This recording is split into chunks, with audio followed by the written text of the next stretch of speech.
Olá! Hoje a gente começa com um caso bem do dia a dia, mas que, olha, exige atenção. Uma mulher de 34 anos chega com um dor de garganta e essa dor vem piorando nos últimos 2 dias. E tem um detalhe importante: a filha dela, de 4 aninhos, teve sintomas parecidos há pouco tempo. Ok, vamos analisar isso. Com a filha doente em casa, a primeira coisa que vem à mente é infecção. Claro, faz todo sentido. Mas é justamente aí que mora o perigo de pular conclusões, né? Mesmo com essa suspeita forte, uma revisão da anatomia, uma olhada cuidadosa, é fundamental para a gente não comer bola e pensar em outras causas. Exatamente. E essa é a nossa ideia aqui. Vamos usar o material que a gente tem, que é, na verdade, a transcrição de um vídeo educativo sobre exame físico, para guiar a nossa conversa. A gente vai explorar a anatomia da cabeça e do pescoço, que importa para entender essa dor de garganta, como é que o exame de cada coisinha, seios da face, linfonodos, ouvidos, nariz, boca, tireoide, ajuda a gente a montar o quebra-cabeça. Basicamente, é um mergulho no diagnóstico diferencial. É infecção. É alergia. É uma dor que vem de outro lugar, tipo dor referida. Vamos investigar isso. Entendi. Então, o nosso roteiro vai ser assim. Começamos com uma geral da estrutura óssea, dos nervos, depois passamos pelos seios da face, linfonodos, ouvidos, nariz, boca e tireoide.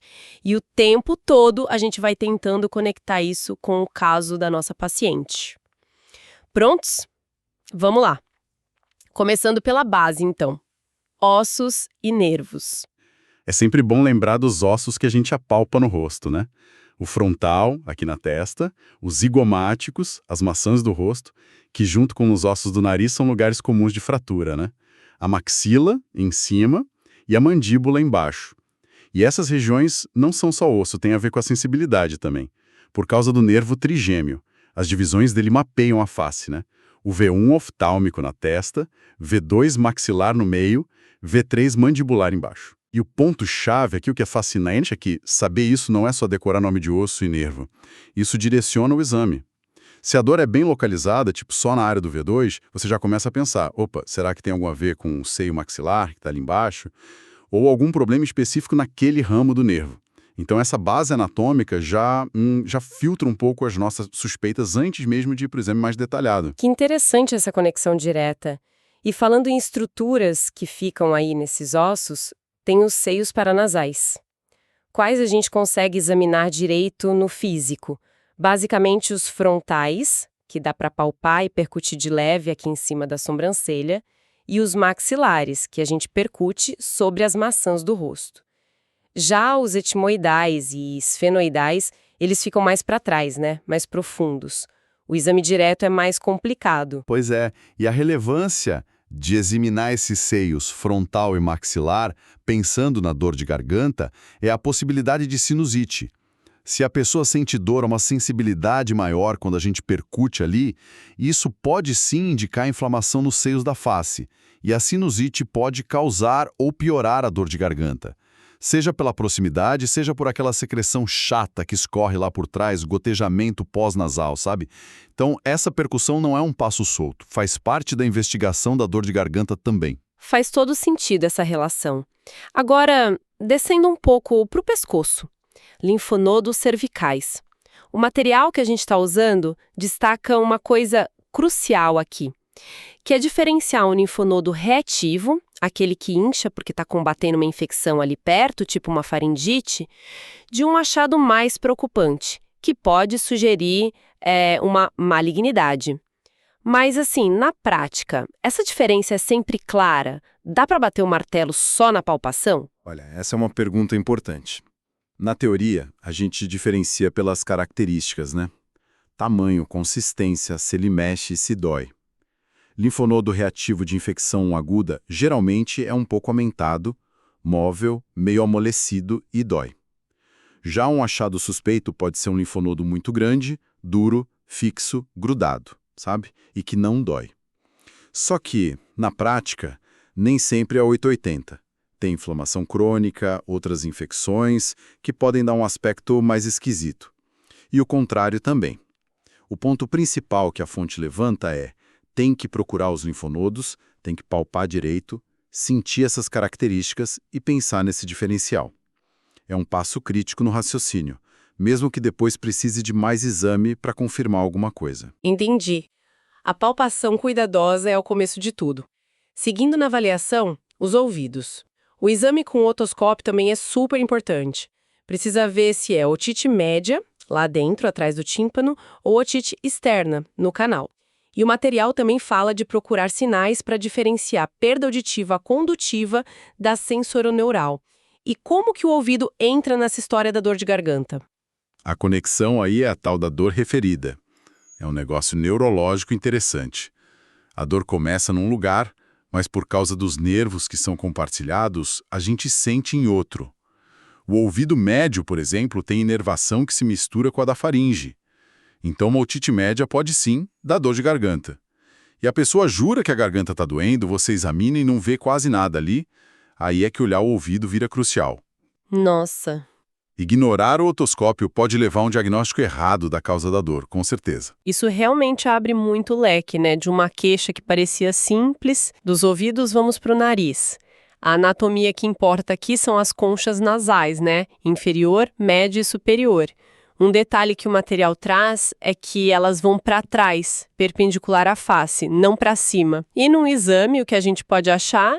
Pólipos, secreção, que tipo de secreção, a cor da mucosa, se está pálida, inchada, tipo alergia, ou vermelha, inflamada, tipo infecção. Exato. E cada achado desses direciona o raciocínio. Secreção amarela, verde, pensa em bactéria. Mucosa pálida, inchada, pensa em rinite alérgica. E as duas coisas, infecção nasal ou sinusite e rinite alérgica, são causas super comuns de dor de garganta. O mecanismo é o que a gente já falou, gotejamento pós-nasal. A secreção escorre lá por trás, cai na faringe, irrita e dói. Então, olhar o nariz não é só avaliar o nariz, é investigar uma causa muito frequente de dor de garganta. Chegamos então na boca e na faringe, o epicentro da queixa da nossa paciente. O exame aqui é olhar o palato duro e mole e, claro, a orofaringe lá no fundo. A gente procura sinais daquele gotejamento que a gente falou, às vezes dá para ver escorrendo, ou um aspecto meio de paralelepípedo na parede de trás, que sugere rinite alérgica crônica. O material até fala para olhar a gengiva, ver se está pálida, pensando em anemia. Mas focando na faringite, como diferenciar só olhando se é viral ou bacteriana? Dizem que placa de pus na amígdala é mais comum na bacteriana, né? Sim, a presença de exudato, aquelas placas brancas ou amareladas, é um sinal clássico que a gente associa mais à faringite por estreptococo, que é a bactéria. A maioria das virais não dá isso, dá mais vermelhidão, inchaço, mas tem que ter cautela. A ausência de placa não exclui bactéria. E tem vírus, tipo da mononucleose, que também pode dar exudato. Então, olhar é fundamental, dá pistas importantes à intensidade da vermelhidão, o inchaço, se tem ou não placa, mas é parte do quadro. Identificar que pode ser bactéria é importante para pensar em antibiótico, mas às vezes precisa de teste para confirmar. O exame direto é o primeiro passo essencial para ver inflamação ali no local. Fica muito claro como cada detalhezinho do exame físico, em cada área dessas que estão todas ligadas, ajuda a montar o quebra-cabeça. Dominar essa avaliação sistemática é, uma habilidade fundamental para quem está na área da saúde. Sem dúvida alguma. E para desenvolver essa habilidade, não basta só saber a teoria, a anatomia, a doença. Precisa de muita prática, sabe? E de ter acesso a bons recursos que ajudem a fixar isso, a testar o conhecimento na prática clínica. E por falar em recursos para consolidar o aprendizado, para quem é estudante e está nessa jornada, buscando uma preparação completa que conecte tudo isso, vale a pena dar uma olhada no Medcobe. É só acessar medcobe.com.br ou baixar o app. Lá tem um banco de questões imenso, com provas antigas de tudo quanto é instituição, sabe? E tudo comentado. Fora os resumos, as aulas, os flashcards, é o tipo de ferramenta que ajuda muito a fazer essa ponte entre a teoria, que a gente está discutindo aqui, e a prática do dia a dia das provas, ajuda a treinar esse raciocínio. Mas, voltando aqui para o nosso exame físico da cabeça e pescoço, ainda falta uma estrutura importante para a gente conversar, a tireoide. Isso, a tireoide. A anatomia básica. Fica na frente do pescoço, embaixo da cartilagem tireoide, o famoso pomo de Adão. Um ponto importante que o material ressalta é que ela não é grudada na cartilagem, e isso muda o jeito de palpar. O objetivo do exame é achar a glândula, ver o tamanho, sentir a consistência, procurar nódulos. A fonte menciona que se ela tiver muito aumentada, o bócio, pode até comprimir a traqueia, os vasos. E além de palpar, a gente fica atento a sinais no corpo todo que possam indicar problema na tireoide, né? Hiper ou hipotireoidismo. E qual a relevância de incluir a tireoide na avaliação de uma dor de garganta? Principalmente porque tem umas doenças da tireoide, tipo a tireoidite subaguda, que causam dor bem na frente do pescoço. E o paciente pode facilmente achar que é dor de garganta. Além disso, um bócio grande, embora menos comum de causar dor, pode dar um desconforto ali na região.